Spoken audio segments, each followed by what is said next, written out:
Welcome to football alchemist. Discuss ചെയ്യാം UCL ഫൈനലിനെ കുറിച്ച്. UCL ഫൈനലിൽ മ്യൂണിക്കിൽ വെച്ച് നടന്ന UCL ഫൈനലിൽ 5-0 PSG ഇന്റർ മിലാനെ അടിച്ച് പരിപ്പിളക്കുന്നത്. 5-0 ഒരു UCL റിസൾട്ട് വരിക എന്നൊക്കെ പറഞ്ഞു കഴിഞ്ഞാൽ ഒന്ന് ആലോചിച്ച് നോക്കിക്കേ, ഏത് തരത്തിലുള്ള ഡോമിനേഷനാണ് ഗ്രൗണ്ടിൽ PSG കാഴ്ചവെച്ചിട്ടുണ്ടാവുക എന്നുള്ളത് ആരും സ്വപ്നം കണ്ടിട്ടില്ല. 5-0 അത്യാവശ്യം സ്ട്രോങ് ഡിഫൻസ് ഉള്ള ഈ ഒരു ഇന്റർ മിലാനെ ഇവർ അടിച്ചിട്ടും അല്ലെങ്കിൽ ഇങ്ങനെ കയറി ഡോമിനേറ്റ് ചെയ്യുന്നു. അതായത് ഈ ഒരു ഫ്രഞ്ച് ലീഗിലെ ഏതോ ഒരു സാധാ ക്ലബിനെ ഡോമിനേറ്റ് ചെയ്യുന്ന പോലെ നെഞ്ഞത്ത് കയറി ഡോമിനേറ്റ് ചെയ്ത് കളഞ്ഞു PSG. വല്ലാത്തൊരു പെർഫോമൻസ് ആണ് അവർ പുറത്തെടുത്തിട്ടുള്ളത്. അങ്ങനെ ചരിത്രത്തിൽ ആദ്യത്തെ UCL കിരീടമാണ് അവർ നേടിയിട്ടുള്ളത്. ഇത് PSG സംബന്ധിച്ചിടത്തോളം അവരുടെ ഹിസ്റ്ററിയിലെ ഏറ്റവും ഇമ്പോർട്ടൻ്റ് ആയിട്ടുള്ള അല്ലെങ്കിൽ ഏറ്റവും വലിയ മൊമെൻ്റ് ആണിത്, ഈ ഒരു UCL കിരീടം നേടിയിട്ടുള്ളത്. മാച്ചിലേക്ക് വരികയാണെങ്കിൽ മത്സരത്തിൻ്റെ ഒരു സമയത്ത് പോലും ഒരു സെക്കൻഡിൽ പോലും PSG കയ്യിൽ നിന്ന് കളിൻ്റെ ഗിയറൊന്നും കൈവിട്ട് പോയിട്ടുണ്ടായിരുന്നില്ല. കളി കംപ്ലീറ്റ്ലി അവരുടെ അണ്ടർ തന്നെ ആയിരുന്നു from first minute. Great performance ആണ് ആസ് എ ടീം എന്നുള്ള രീതിക്ക് അവർ പുറത്തെടുത്തിട്ടുള്ളത്. ഡിഫൻസിനൊന്നും കാര്യമായിട്ട് അത്ര പണിയൊന്നും വന്നിട്ടില്ല സെൻട്രൽ ബാക്കുകൾക്കൊന്നും.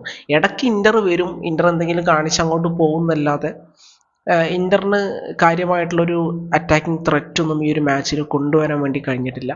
ടോട്ടലി ഇന്റർ മിലാൻ നിരാശപ്പെടുത്തി കളഞ്ഞു. ഈ ഒരു ഫൈനലിലേക്ക് വരുന്ന സമയത്ത് ഇങ്ങനത്തെ ഒരു ഇന്ററിനൊന്നല്ല നമ്മൾ പ്രതീക്ഷിച്ചത്. പ്രത്യേകിച്ചും ആ ഒരു ബാഴ്സക്കെതിരെയുള്ള മാച്ചിൽ അങ്ങനത്തെ പെർഫോമൻസ് ഒക്കെ കാഴ്ചവെച്ച ഇന്റർ ഈ കളിയിലേക്ക് വരുമ്പോൾ ഇങ്ങനെ ചത്തുപോകുന്നു ആരും സ്വപ്നത്തിൽ പോലും കരുതിയിട്ടില്ല. ഡംഫ്രൈസ് ആണെങ്കിലും ഡിമാർക്കോ ആണെങ്കിലും മാർക്കസ് തുറാം ആണെങ്കിലും ലൗട്ടറോ മാർട്ടിനസ് ആണെങ്കിലും എല്ലാവരും കംപ്ലീറ്റ്ലി നിരാശപ്പെടുത്തി കളഞ്ഞു. ബരേല ആണെങ്കിലും ബാസ്റ്റണി ആണെങ്കിലും എല്ലാവരും ഭയങ്കര മോശം പെർഫോമൻസ് ആണ്. ആരും കൺവിൻസിങ് ആയിരുന്നില്ല. ഭയങ്കര മോശം. ആ ഒരു മെൻറ്റാലിറ്റിയോ ആ ഒരു എനർജിയോ ഒന്നും ഇന്ററിൻ്റെ സൈഡിൽ നിന്ന് നമുക്ക് കാണാൻ വേണ്ടി പറ്റിയിട്ടില്ല. അവർ തകർന്നു പോയി. സിമിയോണിയും കൂട്ടരും തകർന്നു പോയി. ടാക്ടിക്സ് ഒക്കെ ആക്കി കളഞ്ഞു ലൂച്ചോയും ടീമും. ഒരു മാച്ചിൽ ഏതെങ്കിലും ഒരു 5 മിനിറ്റ് 10 മിനിറ്റ് എങ്കിലും ഒന്ന് PSG ഇവർക്ക് പ്രോപ്പറായിട്ട് കൗണ്ടർ ചെയ്യാൻ വേണ്ടി പറ്റണ്ടേ. ടാക്ടിക്കൽ വൈസ് ഒന്നും കഴിഞ്ഞിട്ടില്ല. ഇൻസാഗിൻ്റെ ടാക്ടിക്സിനൊക്കെ അവർ അടിച്ച് താഴെ കളഞ്ഞു PSG. അതാണ് ഉണ്ടായിട്ടുള്ളത്. പിന്നെ PSG സൈഡിൽ നോക്കുകയാണെങ്കിൽ അവരുടെ മിഡ്ഫീൽഡ് ഡോമിനേറ്റ് ചെയ്ത് കളഞ്ഞു. അതായത് ജാവോ നെവസും ഫാബിയാൻ റോയ്സും വിറ്റീഞ്ഞുള്ള മിഡ്ഫീൽഡ് ഉണ്ടല്ലോ, എന്ത് കളിയാണ്. ഇവർ ഗ്രൗണ്ടിൽ എല്ലായിടത്തും ഉണ്ട്. ജാവോ നെവസ് എല്ലായിടത്തും ഉണ്ട്. വിറ്റീഞ്ഞനെ നോക്കുമ്പോൾ വിറ്റീഞ്ഞ എല്ലായിടത്തും എത്തുന്നുണ്ട്. അറ്റാക്കിലെത്തുന്നു, ഡിഫൻസിലെത്തുന്നു, മിഡ്ഫീൽഡിലെത്തുന്നു. ഫാബിയാൻ റോയ്സ് കളി ഭയങ്കര ഭംഗിയായിട്ട് കളി കൺട്രോൾ ചെയ്യുന്നുണ്ടായിരുന്നു. കുറച്ചുകൂടി ഹയർ അപ്പ് ദ പിച്ചിലേക്ക് കയറിയിട്ട് ഒരു രക്ഷയില്ലാത്ത ഡിസ്പ്ലേ ആണ് അവർ പുറത്തെടുത്തിട്ടുള്ളത്. എസ്പെഷ്യലി ജാവോ നെവസ് ഒക്കെ കൊടുക്കുന്ന ഒരു എനർജി ഉണ്ടല്ലോ, അത് വേറെ വൈബ് എനർജിയാണ്.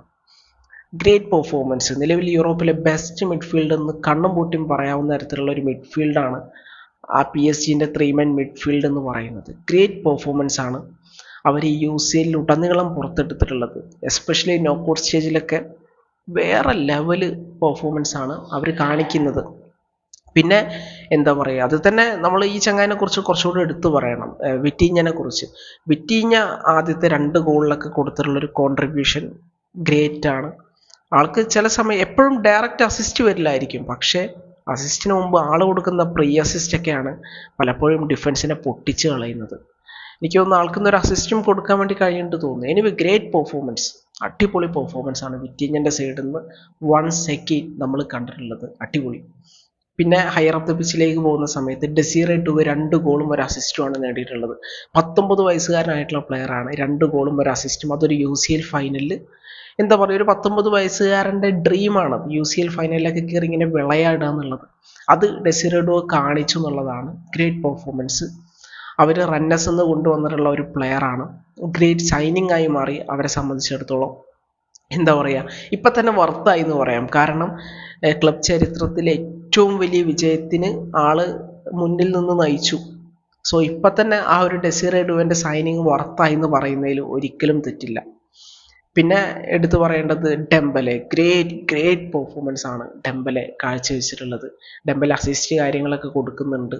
അടിപൊളിയാണ്, അടിപൊളി പെർഫോമൻസ് ആണ്. ഇനിയിപ്പോൾ ആൾ സ്കോർ ഷീറ്റിലൊന്നും വന്നില്ലെങ്കിൽ പോലും വേറെ ലെവൽ പെർഫോമൻസ് ആണ് ആ ഒരു ഫോൾസ് നയൻ എന്നുള്ള രീതിക്ക് ടീമിന് വേണ്ടി നൽകുന്നത്.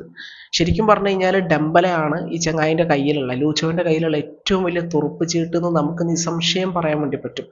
ക്വാററ്റ്സ്കേലിയും ചെത്ത് പെർഫോമൻസ് ആണ്, പക്ഷെ ആൾക്ക് ഗോൾ അടിക്കാൻ പറ്റിയില്ല.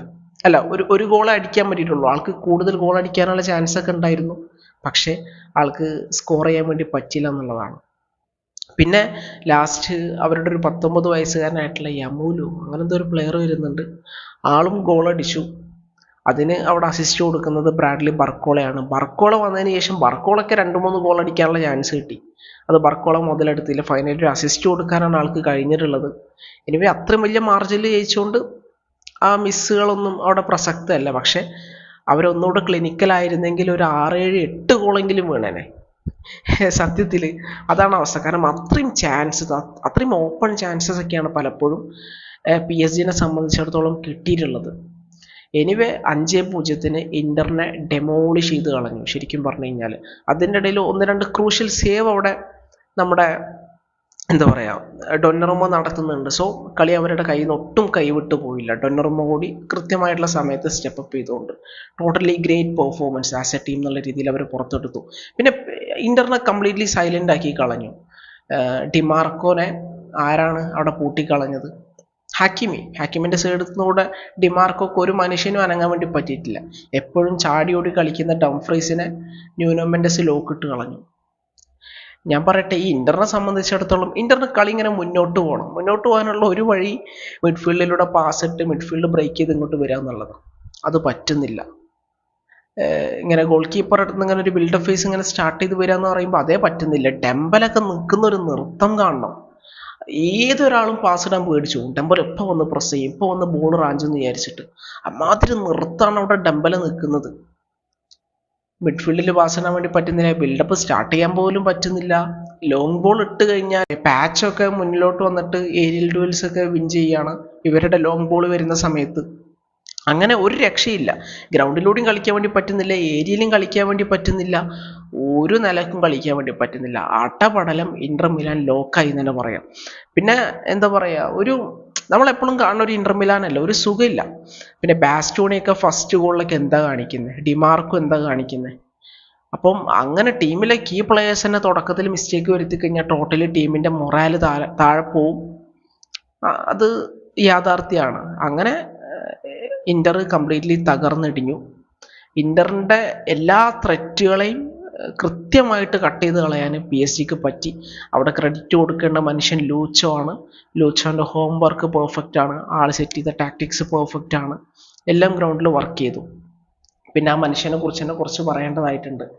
ആള് അങ്ങനെ PSG കൂടെ മറ്റൊരു ട്രബിൾ നേടിയിരിക്കുകയാണ്.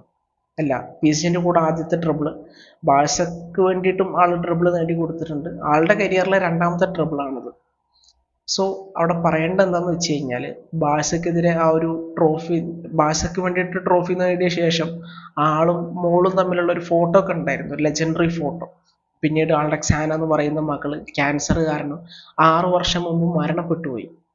ലോക ഫുട്ബോളിനെ മൊത്തമായിട്ട് ഒലച്ചു കളഞ്ഞ ഒരു മരണമായിരുന്നു. ആ മരണത്തിന് ശേഷം ആളിപ്പോൾ പറയുന്നുണ്ട്, ഞാൻ അന്ന് ബാഴ്സൻ്റെ കൂടെ ഒരു ട്രോഫി അടിച്ചു, UCL അടിച്ചു. അപ്പം ഞാൻ മോളുടെ കൂടെ ഒരു ഫോട്ടോ എടുത്തിട്ടുണ്ടായിരുന്നു. എനിക്ക് അതേ സാധനം PSG കൂടെ റിപ്പീറ്റ് ചെയ്യണമെന്ന് ആഗ്രഹമുണ്ട്. ഒരു പക്ഷെ മോള് ഫിസിക്കലി എൻ്റെ കൂടെ അല്ലായിരിക്കാം, പക്ഷെ അവളുടെ ആത്മാവ് കൂടെ ഉണ്ടെന്നാണ് ആൾ പറയുന്നത്. അങ്ങനെ ആളേക്ക് തന്നെ ഒരു ട്രോഫി അടിച്ചു. ആളുടെ മകളുടെ ആത്മാവ് ഗ്രൗണ്ടിൽ അവർ ട്രോഫി സെലിബ്രേറ്റ് ചെയ്യുമ്പം അവരുടെ കൂടെ ഉണ്ടായിരിക്കും. ഇത് ലൂച്ചോനെ സംബന്ധിച്ചിടത്തോളം വെൽ ഡിസേർവിംഗ് ആയിട്ടുള്ള ട്രോഫിയാണ്. ആളൊരു ഗ്രേറ്റ് മാനേജറാണ്.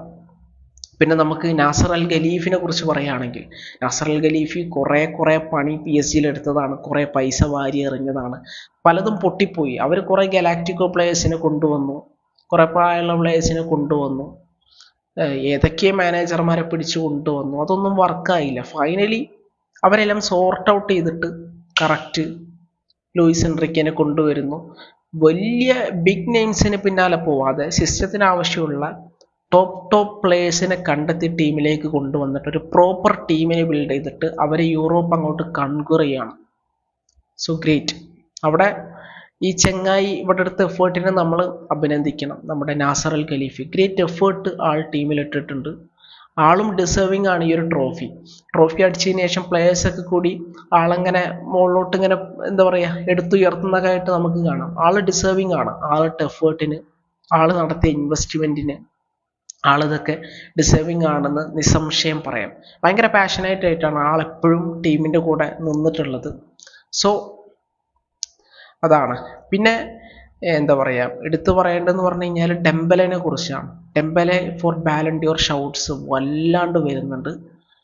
ഇനിയിപ്പോൾ ക്ലബ് വേൾഡ് കപ്പിൻ്റെ കൂടെ അടിസ്ഥാനത്തിലായിരിക്കും ആ ഒരു ബാലൻഡിയോർ ഒക്കെ ഡിസൈഡ് ചെയ്യാൻ വേണ്ടി പോകുന്നത്. സോ ഡെംബലെ സീരിയസ് കണ്ടൻഡർ ആയിരിക്കും. ഡെംബലെ ഈ ഒരു സിറ്റുവേഷനിൽ ബാലൻഡിയോർ ഫേവറേറ്റ് ആണെന്നാണ് പേഴ്സണലി എനിക്ക് തോന്നുന്നത്, UCL കൂടെ അടിച്ച സ്ഥിതിക്ക്. സോ അതാണ് PSG നെ കുറിച്ച് പറയാനുള്ളത്. ചരിത്രത്തിലെ ആദ്യത്തെ UCL trophy. So PSG fans enjoy ചെയ്യാം. അവർ ഡിസേർവിംഗ് ആണ്. അവർ അത്രയും നല്ല ഫുട്ബോളാണ് കളിച്ചിട്ടുള്ളത്. പിന്നെ എടുത്തു പറയേണ്ടത് അവർ കളിക്കുന്ന ഫുട്ബോളിനെ കുറിച്ച്. എന്ത് രസമാണ് കളി കാണാൻ. ഒട്ടും ബോറിംഗ് അല്ല. ഫ്രീ ഫ്ലോയിങ് അറ്റാക്ക്, അടിപൊളിയാണ്. വിങ്ങർമാരൊക്കെ ഫുൾ ഫ്രീഡത്തോടെ അങ്ങനെ പാറിപ്പറന്ന് നടക്കുന്നു. ഭയങ്കര രസമാണ് ഈ ലൂയിസ് എൻറിക്കോന്റെ സൈഡിൻ്റെ കളി കാണാൻ വേണ്ടിയിട്ട്. അതാണ് പറയാനുള്ളത്. നിങ്ങളുടെ ഒപ്പീനിയൻസൊക്കെ എന്തായാലും കമൻറ്റ് സെക്ഷനിൽ പറയാം. മറ്റൊരു വീഡിയോ ആയിട്ട് വീണ്ടും കാണാം. Thank you.